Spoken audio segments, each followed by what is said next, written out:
আসসালামু আলাইকুম সবাইকে। আশা করি সবাই ভালো আছেন। আলহামদুলিল্লাহ আমিও ভালো আছি। তো আজকে আমি রান্না করব। তো প্রথমে অবশ্য তরকারি দেখাই দিয়েছি, অনেকজন হয়তো চেনেন নেই, এই যে এখন চেনার জন্য ভালো করে দেখাই দিচ্ছি। এটা ছিল মুরগির চামড়া, পা, হাত এবং কলিজা। তো এগুলো দিয়ে আজকে আমি রান্না করব। তো মশলাটা রেডি করে নিচ্ছি এদিকে। তো মশলাতে আমি কি কি দিচ্ছি একে একে তো সবই আপনাদের দেখিয়ে দিচ্ছি। তারপর একটু পানি দিয়ে মিক্স করে নেব মশলাটা। তো মিক্স করা হয়ে গেলেই কিন্তু আমি এই পেঁয়াজের ভিতরেই দিয়ে দেব। তো পেঁয়াজটাও তো লাল লাল করে ভাজা হয়ে গেল, এখন মশলাটা সুন্দর করে কষিয়ে নেব। তো কষা হয়ে গেলেই কিন্তু এখানে আমি তরকারি দিয়ে দেব। তো আমি সবই আপনাদের দেখাই দেখাই দিচ্ছি, দেখা ছাড়া কিছুই হবে না এখানে, সমস্ত আমি দেখাই দিব। তো এভাবে তরকারি রান্না করলে কিন্তু ভালো লাগে, আর যে দেখে ভিডিওটা সেও বুঝতে পারে কিসের পরে কি দেওয়া হচ্ছে। যদি একটু মনোযোগ সহকারে দেখা যায় তাহলেই বোঝা যাবে যে সব মশলা ঠিক আছে নাকি ভুল আছে।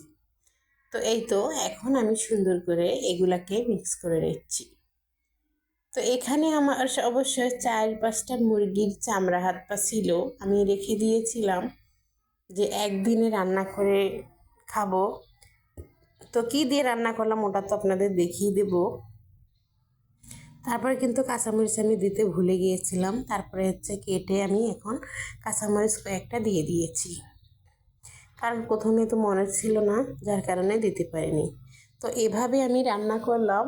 আর একটু মরিচের গুঁড়োটা কম দিয়েছি যাতে যেন একটু ঝাল কম হয়।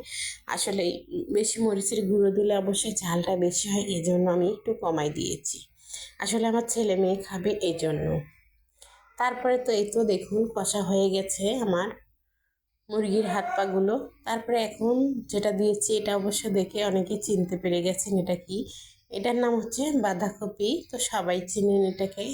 তো এটা কিন্তু এখন বেশি একটা স্বাদ লাগে না, কিন্তু এই চামড়া দিয়ে রান্না করলে ভালো লাগে।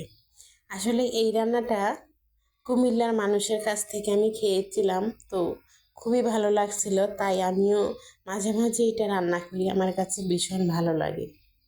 তো পেঁয়াজ দিয়ে ভুনা করলে যেরকম হয় ঠিক ওরকমই হয়। তারপরে তো আমিও এটা প্রায় সময় রান্না করি, কারণ আমার ভালো লাগে তাই। তো হয়তো অনেকে খায় না, আমিও আগে খেতাম না, মানুষ খেলে আমি বলতাম যে হচ্ছে এগুলো কি খায়, এগুলো একটা খাবার হলো। কিন্তু আসলে না খেলে কিন্তু কেউ বুঝতে পারে না যে কতটা মজা এইসব খাবারে।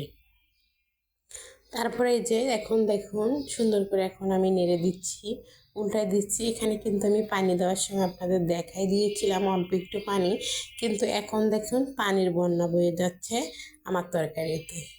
তো যাই হোক আস্তে আস্তে আমি জাল করে এটাকে শুকিয়ে নেব, শুকিয়ে নিলে অবশ্যই ভালো লাগবে। তারপরে তো এই তো উলট পালট করে দিচ্ছি একটু পর পর, কারণ জালটা খুব কমাই দিয়ে রেখে দিয়েছি। কারণ বেশি জোরে দিলে তরকারির ঝোল শুকিয়ে গেল কিন্তু তরকারি সিদ্ধ হবে না, ভালো লাগবে না। এই জন্য অল্প জালে রান্না করলে তরকারি খুব ভালো লাগে খেতে।